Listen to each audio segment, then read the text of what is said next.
ভুল ট্রেনে উঠে চলন্ত অবস্থায় নামতে গিয়ে ট্রেন দুর্ঘটনায় মৃত্যু হলো এক যুবকের। ঘটনাটি ঘটেছে বৃহস্পতিবার সন্ধ্যায় মালদহের কুমেদপুর রেলওয়ে স্টেশনে।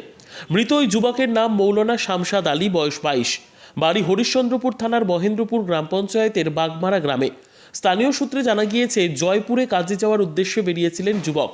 এদিন ওই যুবকের বাবা মৌলানা জাভেদ কাশমি হরিশ্চন্দ্রপুর রেলওয়ে স্টেশনে তাকে রাখতে যান।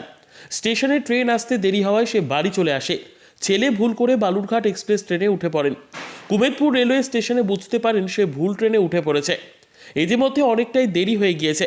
চলন্ত ট্রেন থেকে নামতে গিয়ে ঘটে বিপত্তি। ওই ট্রেনের চাকায় ঢুকে শরীর থেকে মাথা আলাদা হয়ে যায়।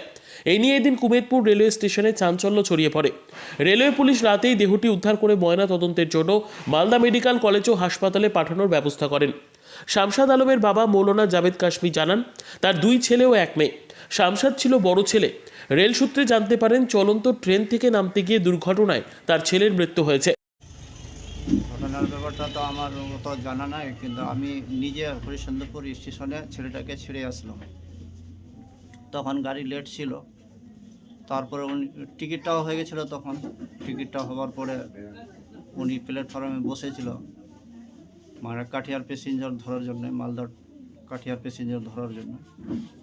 ইতিমধ্যে ওটার আগে ইন্টারসিটি চলে আসলো। উনি ভুলবশত ওই গাড়িতে উঠে গেলেন, ভুলবশত ওঠার পরে যখন ওরা জানা হলো যে এটা গাড়ি তো অন্য লাইনে যাচ্ছে, তখন কুমেদপুর স্টেশনে একটু নামার উনি চেষ্টা করলেন। ওই নামাতেই এই হাদসাটা, ও ভুল ট্রেনে উঠে পড়েছিল, ওই ট্রেন থেকে নামতে গিয়ে এই দুর্ঘটনাটা হলো।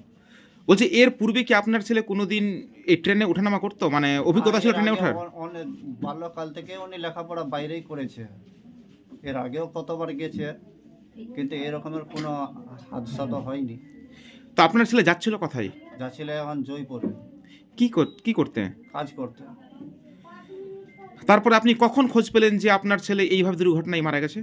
তখন খোঁজ পেলাম আমি যখন ওখান থেকে রেখে আসে, আমি আসরের নামাজ এখানে 3:50 আমি পড়ালাম। পড়ার পরে কিছু বাচ্চাদেরকে আমি টিউশন হিসাবে পড়াই।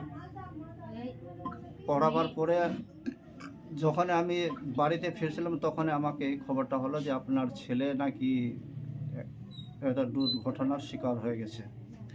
তারপর আপনি গেলেন, স্টেশনে গেছিলেন? না, আমি স্টেশনে যাইনি। আমি নিজের বড় দাদাকে এবং গ্রামের আত্মীয় স্বজন যারা আমাদের আছে তাদেরকে আমি পাঠালাম।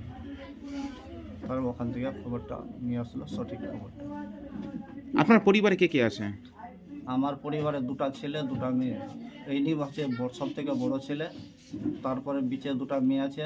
একটা মেয়ের বিয়ে দিয়ে দিয়েছি, একটা মেয়ে এখন আছে, লেখাপড়া করছে মাদ্রাসায়। ছোটটা ছেলেও লেখাপড়া করছে মাদ্রাসায়। আপনি কি করেন এখন? আমি এই বাগমারা গ্রামের ইমাম, আমি ইমামতি করি। আপনার নাম? আমার নাম মৌলানা জাভেদ বাড়ি? কাশমি, বাগমারা। আমি ভবানীপুর ব্রিজে এখন স্থায়ীভাবে বাস করছি। ওখানে আমি আমার বাড়িতে একটা ফোন আসলো, তো বলছে তোমার গ্রামের একজন শামসেদ নামে ছেলে কুমেদপুর স্টেশনে দুর্ঘটনা ঘটেছে। ফোনটা কে করেছিল? ফোন করেছিল আমাকে হামিদুর। তারপরে বলল যে একটা রেলের পুলিশ আমাকে নাম্বারটা দিয়েছে, এই নাম্বারে কথা বলো। তখন আমি ফোনে কথা বলি। মৃণাল নামে একজন রেল পুলিশ, উনি বললেন যে বাগমারা গ্রাম, শামসেদ আলম নাম, তো অ্যাক্সিডেন্ট করেছে। তারপরে আমি বললাম যে অ্যাক্সিডেন্ট কীরকম হয়েছে? বলছে ডেথ করে গেছে। এইভাবে জানতে পারি। তারপরে আমি শামসেদ কনফার্ম করে যে হ্যাঁ এই বলছি, পরিবারটার অবস্থা কি আছে? পরিবারের অবস্থা খুব খারাপ অবস্থা, নিরীহ, খুব কষ্টের মধ্যে তারা দিন যাপন করছে। 2টো ছেলে 2টো মেয়ে। আমার গ্রামেরই ইমাম সাহেব, ইমামতি করে যা হয় সেই থাকে তিনি সংসার পালন করেন। যাই হোক, ব্যাপার হচ্ছে যে দুর্ঘটনা ঘটে গেছে। রেল কর্তৃপক্ষ থেকে শুরু করে আমাদের মমতা বন্দ্যোপাধ্যায়ের যে সরকার, তার পরিবারকে যদি একটু সহযোগিতা করেন তাহলে সেই পরিবারটা উপকৃত হবে, এটাই। আপনার নাম? আমি মোহাম্মদ জসিম উদ্দিন। পরিচয়? আমি একজন শিক্ষক। এখন আপনার স্বাস্থ্য নিয়ে আর টেনশন করবেন না। Maya diagnostic and ISO and NABL certified diagnostic centre আপনাদের 24 ঘন্টা পরিষেবা দিতে প্রস্তুত।